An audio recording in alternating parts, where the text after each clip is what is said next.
What is the ultimate gaming sin? Is it gameplay? It would be sweet to think so, but no, it's not gameplay. Is it graphics?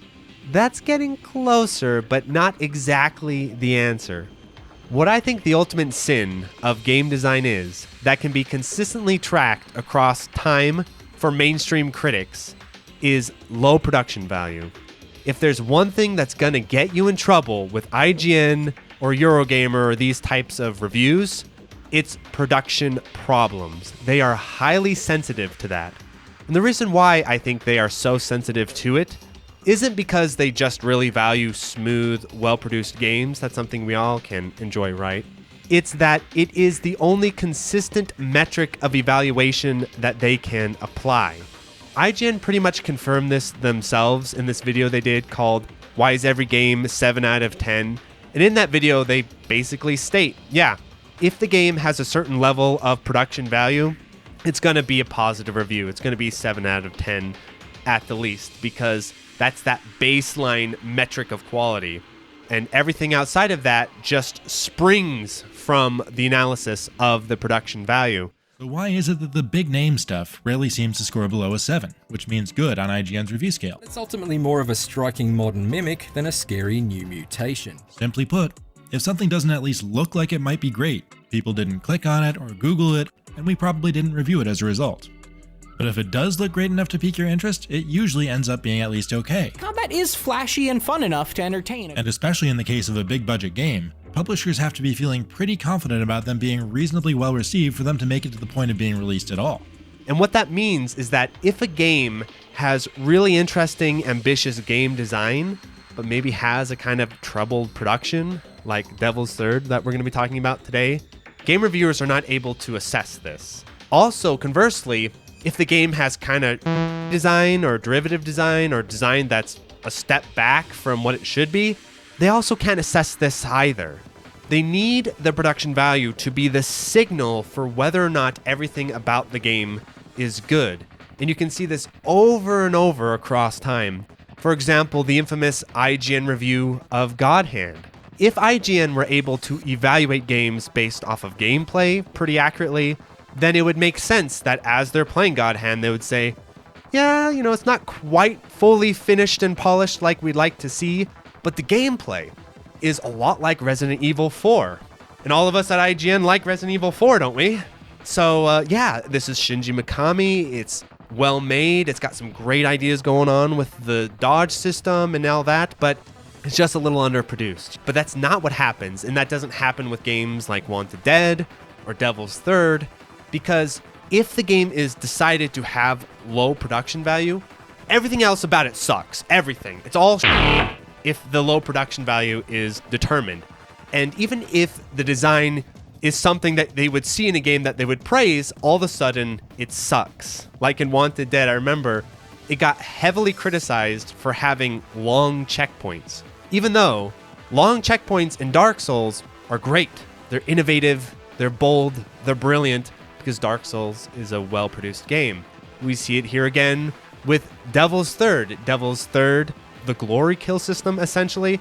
The same system that you see in Ninja Gaiden 2, that you see in modern Doom. It's a really cool system. The finishers, the fact that the finishers are even environmentally sensitive. Same thing with in Wanted Dead, by the way, where if you're near the wall, he'll slam them against the wall. That's like a really cool aspect of the game's design and presentation. But because Devil's Third has production problems, oh, that's janky, that it doesn't work, it's wasting my time. Everything about this game is just getting really steamrolled only because it was determined it has poor production values. And why this is such a problem is, first of all, it makes gameplay critique really inconsistent and kind of arbitrary, where if Platinum does something and it looks slick and awesome, that's amazing. But if a game like Wanted Dead does something kind of similar, oh, that just sucks because it's not as clean and polished as the way Platinum does it. In fact, in the IGN review for Devil's Third, it basically says, yeah, I don't have a problem with this design as a concept, but it needs to be well produced, basically. That's really the shifting point here. And mainstream reviewers are not aware of their own bias. That is key. If they were aware that they were heavily biased towards production value and then factored that into their analysis, that would be valid, but that's not what's happening. What happens is that they use the production value as a stand-in for the actual quality of the game design. That is why the reviews end up being arbitrary, because they critique the game design, so to say, out of the corner of their mouth, but really what they're evaluating is the production value. And so it makes experimental game design extremely risky, because your game being great on replay or eventually winning the player over is not going to be of concern for the reviewer, because it's all about that initial first impression. This is why game reviews so heavily favor modern remakes. It's because what is the initial premise of a modern remake? To increase the production value. Some people like to pretend that it somehow improves the gameplay, but in almost all cases of big modern remakes, they're remaking games that already are well-made gameplay-wise that people like. So that's not actually what they're doing. What they're doing is they're increasing the production value. I call this remake sludge in the case of the Demon's Souls remake, where did they improve the gameplay? No. Did they improve the graphical design, the artistic design? No. But they certainly did add a bunch of production bull, like extra flames on the bridge and lightning bolts hitting trees and catching them on fire and making the boss sound like a blue whale. They added production, and in the eyes of modern critics, more production equals more quality. It's that simple. And also, it just really favors, in the end, AAA games over AA games. And especially in the case of a big budget game, publishers have to be feeling pretty confident about them being reasonably well received for them to make it to the point of being released at all. Maybe the publisher has even hired some freelance writers to do mock reviews under non-disclosure agreements to see how it might score on release. Because AAA has the budget to throw at this stuff, whereas AA, if it overextends just a little too far, it's in for a world of hurt. And I think ultimately that is the biggest problem with Devil's Third, in actuality, of what these mainstream reviewers are trying to say about the game. Basically, it's that it overextended itself. It tried too hard to be a high production game, but didn't have the budget to back it up. That would be something I would warn against, but at the same time, that doesn't make it a 3 out of 10. That doesn't make it nihilistic violence like the reviews. Itagaki himself commented on this and said that he felt the reviews were overly emotional, and I couldn't agree more. Like this IGN review, it's just going full unhinged mode and saying the game's nihilistic, and you can tell once there is blood in the water, all the reviewers that spend their time idly shilling kind of mediocre, they'll go crazy and start just ripping and shredding games. It's like, whoa, where is this energy with all the other reviews? But poor Devil's Third or Wanted Dead are just in the blast zone. I think poor Itagaki elicits this with a lot of mainstream reviewers as well. It's quite offensive in places. But anyway, I wanted to open up this review by addressing this topic, because for a lot of people out there, the production is all that matters. And there's no pulling them back. It doesn't matter if I explain to you, oh no, when you play this game and you like really get into it and you get a feel for its systems, it's actually really cool and really fun. For people, it looks like jankiness, and I don't like it. Bad. And I can categorically state that Devil's Third is bad. That is a fact. That's out there. I spent like 50 hours playing it. That's indisputable. Devil's Third is bad. It fundamentally doesn't work on various different levels. It's quite offensive in places. It's incredibly stupid, like heroically stupid, and quite a lot of the time it isn't even that much fun. Yet I keep on finding myself being drawn back to it, not just for the purposes of playing it for the site or anything, just because it's got a kind of crazy mental charm to it. Oh, Itagaki, our beautiful friend, if I had to vote for the most misunderstood game developer of all time, it has to be Itagaki. And Devil's Third was his baby. So right after leaving Team Ninja, he struck out on his own with his own studio, and he's going to make his new masterpiece, Devil's Third. And the reviews, as we all know, were far from impressed and did not compare the game very favorably to Ninja Gaiden, and it kind of ended up being sort of a really low-selling embarrassment for our hero. Very much like my beloved Wanted Dead. And a lot of people said, okay, if you like Wanted Dead, you gotta check out Devil's Third. And they were not wrong, because there is definitely a strong DNA link between Wanted Dead and Devil's Third. And what Itagaki is going for with these games is very interesting, because whenever you hear the concept that he's describing of this blend between gunplay and the sword combat at Ninja Gaiden, instantly you think of Bayonetta, right? Or Devil May Cry with like Gunslinger or something. That's what you think of, but that's not what this is. I think actually a more fitting comparison to Devil's Third is Vanquish and its style of cover shooting. And in fact, as I've played Devil's Third, I'm starting to get the feeling that our boy Itagaki is actually a big fan of his peer Shinji Mikami, because Devil's Third, if I were to describe overall how it feels, it's basically like you're playing Vanquish and Godhand and Ninja Gaiden all kind of together, not seamlessly blended, but blended better than I think a lot of people would give it credit for. So Vanquish is super obvious. It's a cover shooter. Devil's Third is a cover shooter. The faster you accept this about it, the faster this game makes sense. Another reason why I think critics struggled with it, because coming from Itagaki, oh, this must be a Ninja Gaiden style game. And it's got flavors of that, but ultimately it's much more like playing Vanquish. It's much more about cover shooting, moving, gun swapping, all of that sort of stuff. Now, luckily I have played Vanquish and reviewed it on the channel. I really like that game. You can see so many links between them, like the fact that you slide around on the ground. And then if you're playing in hardcore difficulty, which I definitely recommend that you should, yeah, running up and just trying to slash people is not going to work, because you're going to get gunned down along the way. Also, the general length, size, and presentation of the game. The fact that Mikami went from being a character action developer at a big studio like Capcom and then went to Platinum and scaled down with this sort of crossover release to try to pull in a Western audience. I could see Itagaki doing exactly the same thing. He's a former character action developer. He goes and tries to establish his own studio.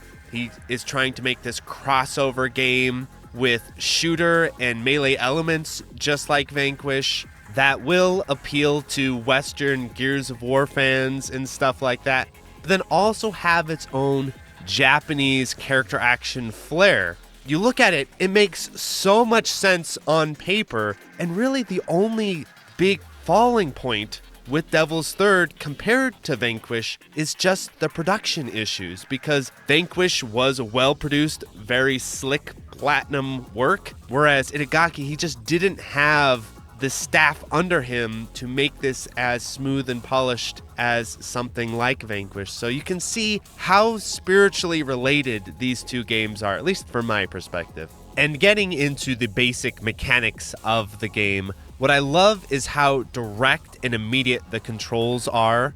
Again, like Vanquish, where rather than having AAA Last of Us style gun sway and those types of things, this is classic. The game just responds. You go to aim, you quick scope. This was pointed out by reviewers, and at the time I think this was a bias that they probably wouldn't hold now, where they kept saying, this feels like a game from 2008. This feels like a PS2 game. This feels like an old game. This just looks like a game I would have played back in 2008. I don't know how they still exist. And what does that mean? That means it has direct controls. Where's my gun sway, Itagaki? I need it.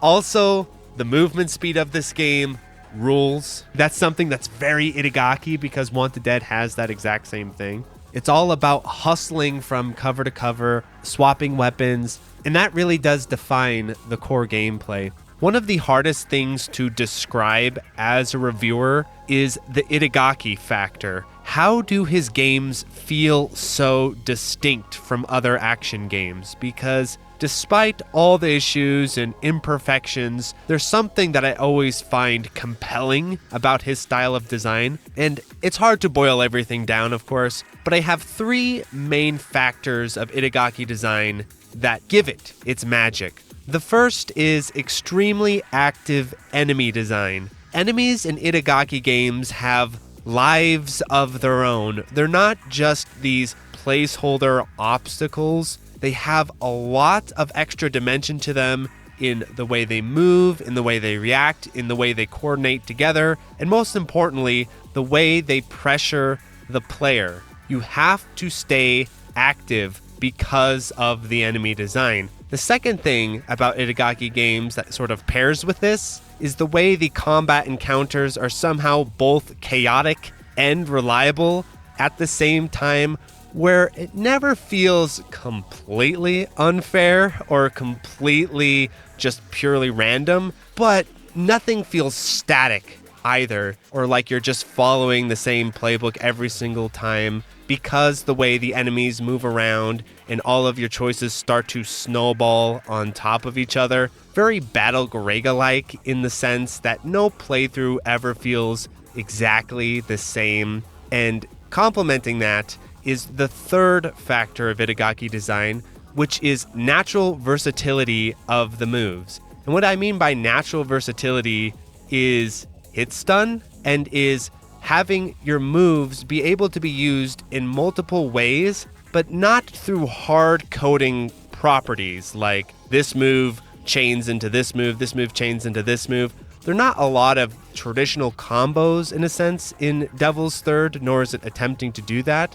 But because of the versatility of the moves, you can find yourself putting together sequences of actions that build upon each other, and you're always tinkering around and playing with ideas. Just a lot of the natural interactions of both the guns and the melee weapons lend to a certain openness of playstyle, but not because there are a bunch of systems, but rather the system itself is just very flexible, and I really appreciate that a lot, and that's one reason why Ninja Gaiden is my favorite character action game, because compared to Bayonetta and DMC, does it have as many like styles and moves and all that?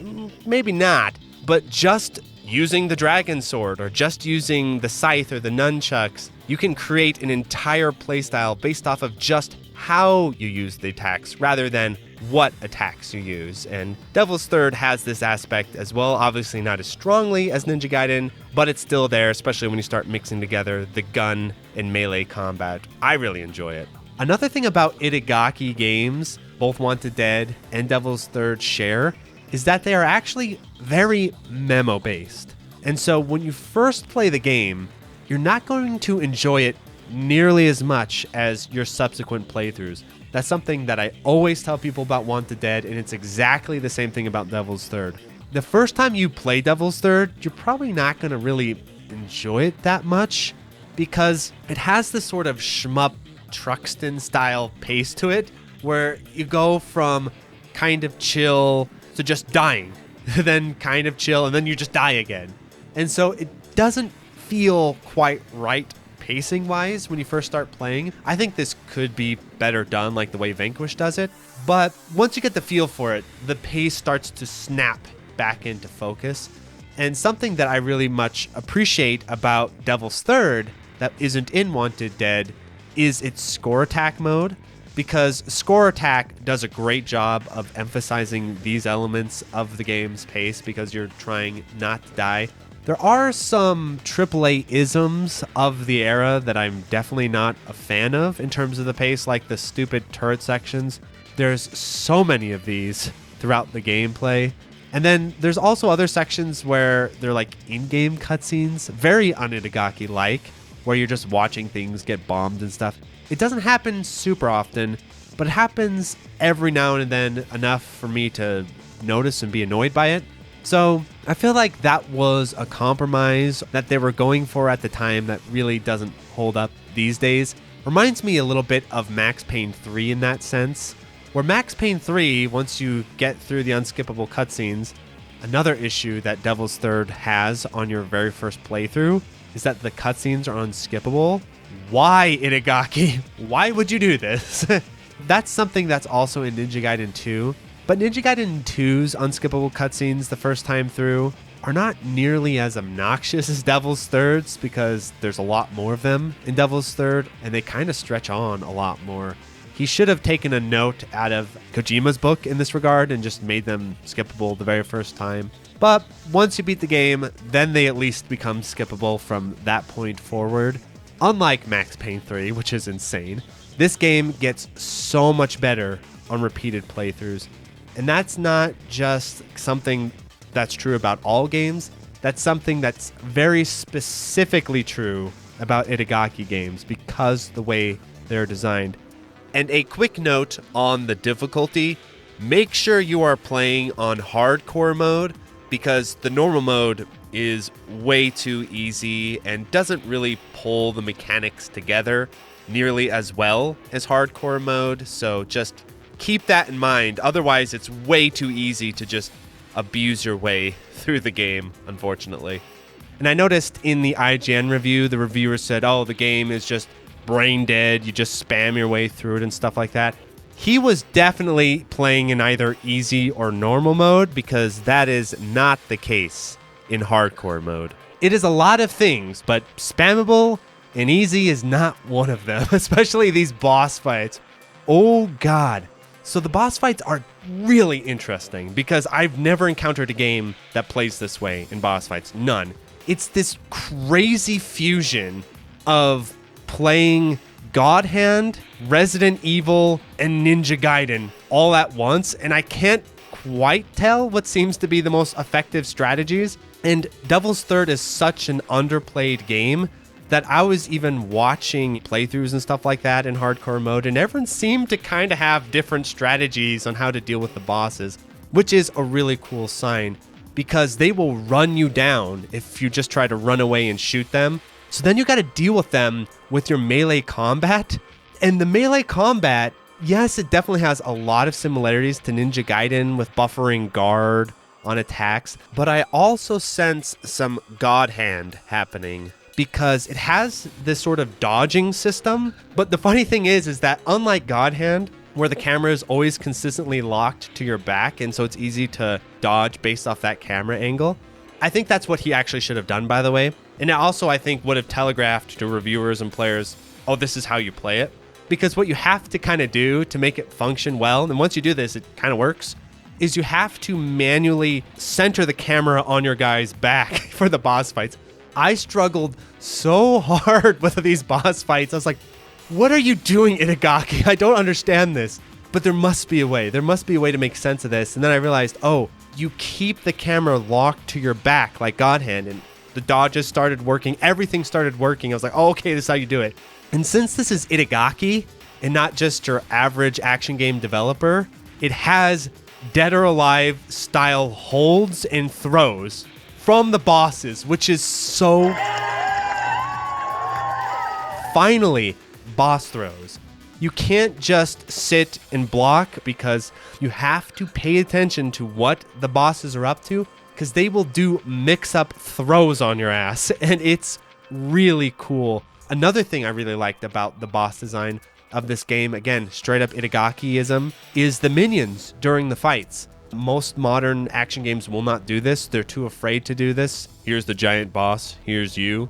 But the addition of enemies that keep you active, that keep you having to switch targets and reprioritize things, it just adds so much more dimension, especially the shmup boss. This is the perfect case of using minions in combination with a boss, because without the minions, that boss would be very simple and boring. You would just dodge roll and shoot at him with rocket launchers. But because the minions are constantly forcing you to move, it feels really active and intense, and you route and you have to be aware of both the boss and the enemies. It works so well. Overall, the boss fights are really fun. I would say my biggest critique of this game gameplay wise is the decision to do regenerating health. I think that was a bad idea. Functionally, it ends up being all right in hardcore mode because of how quickly you will die, but it's just completely broken and shitty in all the other difficulties because it makes the game way too easy and also way too cheesable. And Bog made this great point about game design that has stuck with me since, where he's saying instead of punishing the player with tedium, you should punish the player with death. And that is definitely the case here in Devil's Third, where if you take a lot of hits and damage, as long as you're somewhat near cover, they probably won't kill you. And so all you need to do is just sit and wait for the health to regenerate. And that just ends up being a big crutch of the game design pretty much constantly, because you're never going to get hard checkmated by the cover system or hard checkmated by the enemies, which I think was the idea. I think that's why Itagaki and co have regenerating health, is because they probably were like, yeah, we have a really large amount of hard checkmate scenarios in this game, because the level design is pretty punishing, which is great. But they got scared. They're like, oh, that's going to be too mean. That's going to make the game reviewers not respect the game. And I bet it was a bit of a compromise, honestly. And it's a compromise that ended up not working out anyway, because the game got poor review scores. And now you just have this lame regenerating health system. Why this is a problem overall is because it doesn't ultimately reward mastery the same way that having a health system does. And that's the problem with Devil's Third, is that because that regenerating health will always patch over any sort of poorly routed decisions. I think Vanquish has this problem as well. Ultimately, it just comes down to patience, which damages the pace even more. And there's not a strong formal system for you to even not engage with this other than score attack. Score attack is the one mode of the game that does punish regenerating health with time, where time equals score. And so sitting around and healing actively damages your score. So it works okay-ish in score attack only because of the scoring element, but I don't think that's a good way to go about it. What it should have done is instead you had health items discreetly placed. That way the developers would be able to create much more of a flow and pace to how your health and damage works. And then in score attack, if you're at full health or you gain extra health, that extra health could be converted into points. So that dynamic could still be preserved in the scoring without completely undermining the survival difficulty of the game. Because even in hardcore mode, if you're patient enough, yeah, you'd be able to not have too many deaths. This was just a really unfortunate trend during this era. All these games had auto-regenerating health, and I think it ruined cover shooters. So yeah, that's the biggest critique I have of the game in terms of its overall design, though there's plenty of smaller ones, like in the melee combat, the auto-moving. So we've talked a lot about suck to target. This isn't suck to target, because you can cancel out of it, and I don't know if it's necessarily that useful. It's almost like a trap more so than a feature. You actually want to manually target onto things, and you want to manually line up the camera.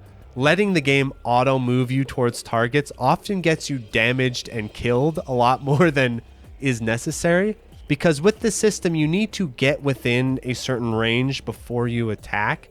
And I think the idea is that Itagaki and the developers didn't want you to be able to just obliterate groups of enemies with melee combat by keeping them at range and, using the end of your weapons and stuff like that.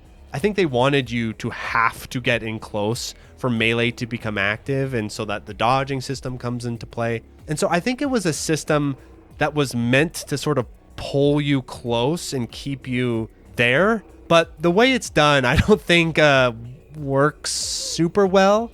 All they needed to do, like I mentioned before, is get that camera on your back automatically, and it would have felt a lot more natural and made a lot more sense. I think the ultimate flaw of the melee system, though, is just the fact that in most cases, guns are just better. They just kind of override the melee system, even in pretty close quarters combat. For example, there's a final section where you need to fight a bunch of close quarters ninja guys. And the idea would be this epic battle with your sword, which you can do. It works perfectly fine. But you also can just run and shoot them with a shotgun or just shoot them with a machine gun. And it's so reliable. And I think what would have helped is not nerfing the movement or guns directly, because those are real strengths of the game's design, but rather just making ammo more scarce overall, because the game is a little too free with how much ammo it gives you and how many guns you have available. This was a shift that I think Wanted Dead learned from and does much better. Where Wanted Dead, you're always fighting for ammo, you're always really low on ammo, and so you do end up falling back on using melee in your routing a lot more because you need to keep your ammo counts kind of healthy for later sections. So I think just something as simple as making the health actual items and then making the ammo more scarce and having to be more precise with your weapons would have brought the design of the game together really, really well. Think of Resident Evil as well. Resident Evil 4, Resident Evil 5, the scarcity of ammo really helps balance the gun mechanics because they're insanely powerful as they should be, but you're always opting for melee when you can because of the ammo scarcity. So in regards to the now dead multiplayer, rest in peace, it does seem like this was a very important aspect of the game's design, and Itagaki himself felt that one reason for the negative reviews is that the reviewers did not experience the online multiplayer in its fully functional form, and so they only commented on the single player aspect of Devil's Third. And that makes a lot of sense because there's clearly a lot of emphasis on it. And I can imagine of this era, it would be like reviewing Splatoon and just commenting on the single player content of Splatoon. And I bring that up specifically because maybe one of the main selling points for Devil's Third for Nintendo would be that it would kind of complement Splatoon in terms of having an online multiplayer shooter, which at the time was a huge selling point and probably something really interesting. But as we all know, the Nintendo servers were not destined to last long. And there was actually a PC spin-off of the multiplayer mode of Devil's Third exclusively, but that also doesn't seem to have lasted that long as well. And so now the multiplayer of the game is just a matter of history, which is such a sad aspect of modern game design. It shocks me actually how many of these multiplayer modes of modern games are just in the graveyard now. This also applies to Score Attack to some extent as well, because it once had an online leaderboard system and was a fully fleshed out mode and seemed really cool, honestly. But now Score Attack, it's interesting to look at in theory, but it doesn't have the online leaderboard aspect to it anymore. And it makes me really appreciate something like Resident Evil 5's Mercenaries mode, because even though we don't have some of the online multiplayer aspects of third-person shooters that seem pretty interesting, like Metal Gear Solid 4's, for example, we still have Resident Evil 5 Mercenaries mode online leaderboards that are pretty active across multiple platforms. So that's why I think in the long run, if Itagaki had 2020 vision, I think it would have been better for Devil's Third to lean more into its Score Attack mode and maybe even have something like a Devil's Third Mercenaries. I think that would work extremely well, especially bringing in the scoring elements, because as it stands right now, with the lack of multiplayer, the single player campaign of the game is fun and the Score Attack is a very welcome addition, but it does feel like it's just missing that last major element in terms of modes. So it's a huge bummer the multiplayer is no longer really possible and that we didn't get a Mercs to replace that or to supplement that. It's so sad how many aspects of this game are just lost to time. And speaking of being lost to time, how the hell do you even play Devil's Third? Is this review more of an intellectual exercise? Because this game is borderline lost media. It isn't, but it's getting as close as a modern release can be, because for one, you can get it on the Wii U and it costs $10 bajillion. and you can't buy it digitally, obviously. And then the Wii U itself, hardware-wise, kind of struggles with the frame rate. There's actually a patch that you need to get a hold of, so definitely get not only the game, but also the patch to help with the frame rates. Definitely get that. So obviously, like 99% of you are not going to go through all of that time and effort to play this game on original hardware, and in true Itagaki fashion, the game is a bit too much for the original hardware. It can't quite run it, just like a Ninja Gaiden 2 on the Xbox 360. And so the most viable option is obviously playing it in emulator, but because this is a Wii U game and not a major platform like an Xbox 360 or a PS3, or of course the beloved Wii and GameCube emulator Dolphin, it runs on this Wii U emulator, and it runs okay-ish, especially if you run it through Special K, but some of the textures are a little off and crazy. Hopefully in the future we get improvements to the Wii U emulator. It still actually runs probably better in terms of the frame rate and stuff, so in pure performance, it's probably best to play it in emulator, but in terms of the aesthetic presentation, it looks way better on the actual Wii U itself, frame rate issues aside. So yeah, getting hold of this game, playing this game is just going to be tricky. Either way you shake it. This is one of those games, like, please, if there could be a Steam port of this, I don't think it would just be an act of convenience. It would be like an act of game preservation. Overall thoughts, though, do I recommend Devil's Third? That's a bit of a complicated one because in my personal taste, absolutely, but I'm like an Itagaki diehard. So if you love Itagaki, you love his games, yes, you have to play Devil's Third, especially if you like cover shooters, because remember, this is not going to be Ninja Gaiden. If you like Wanted Dead, then yes, play Devil's Third. But because of all the hoops you need to jump through to get to Devil's Third, maybe start with Wanted Dead. And if you like it, you'll most likely enjoy Devil's Third as well. It's not a perfect game. Like, it has all these sorts of rough patches with the pace of some of the downtime, especially early on, with the set pieces of the turrets. Those should just be hard cut. Kind of some uneven level design and enemy design here and there, but then it is nice and challenging in hardcore mode, and it has a lot of really interesting, unique mechanics that you're just not really going to find other places. The blend of Vanquish cover shooting with Godhand / Ninja Gaiden melee, and it all being kind of a little crazy. It's a very special, unique game that I think definitely deserves a lot more credit than it got. Itagaki, why do people hurt you? So yeah, thanks so much. If you enjoyed this review, I definitely would recommend 3 for our recommendations. First one is Wanted Dead, of course. The second one is Vanquish, because I do think there's some spiritual energy happening between Devil's Third and Vanquish. And then third, check out Dead to Rights, because I talk a lot about cover shooters and cover shooter design, and like when a really good cover shooter comes together. Thanks so much. Please like, subscribe, tell all your friends, and if you can, please support me on Patreon. I'm a full-time YouTuber. Patreon is what makes this happen. This is actually a Patreon voted review, so the patrons are not only directly responsible for the channel existing, but also directly responsible for this video because they selected this game to be reviewed. Thanks so much. Adios, everyone.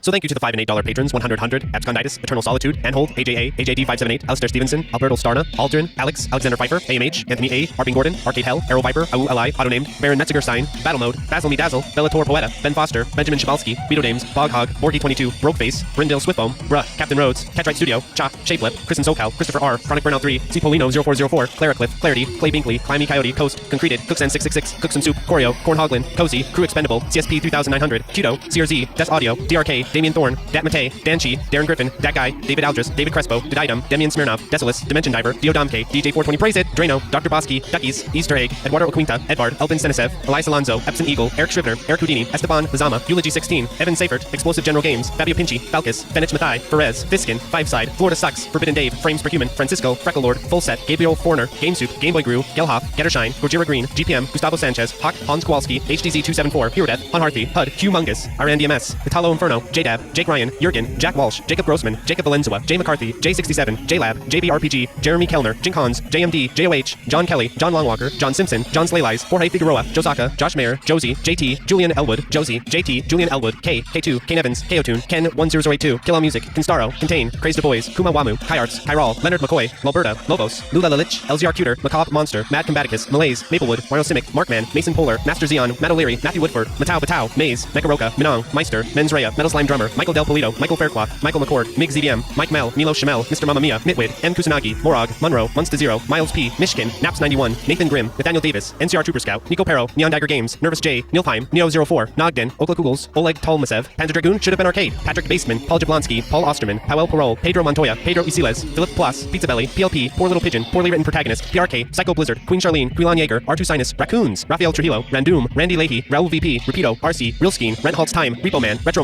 Schmupper, Riff Mason, Robert Chang, Rolf Hollander, Rory Starks, Rolf015, Running Aku, Salmon Connections, San Nevo, Sarn, Scanline City, Seymour, Segfault, Zero EXP Greg, Shader Bunny, Shazzy, Shift Delete, Shitsu Supreme, Shinjutsu 1600, Shmup Junkie, True, Simply Chrono, Surapong, Snowcrab, Social Kid, Sophisticated, Space, Spakeboard, Spiders STG, Spongy, Steady AI, Steplable, Steve Fiction, Street Magic, Superfunk, Swoop, Synth Milk, Tamzarian, Taze Ryu, Ted Ray 77, Thana Oat, The Dirty Screech, The Couchu, The N1, The Old Bensta, The Smartest Billy, Tom McCarthy, Tim French, T Money, Tofu Man, Tom Faze, Travis Arbon, Tristan, Sugumo, Turam, 2YU, Twest Please, Tyler Olu, Typo Air, Urokeeper, Ursua, Ushimushi, Vandal, Velenex, Video Game Enjoyer, Beautiful, Vlad STG, Wabby Legs, What Is This? William Miller, William Wallace, Yellow Tello, Your Nerdy Joe, Yeespurd, Zachary Patton, Zach, Zeal, Zenryoku, Zingus, Zerolux.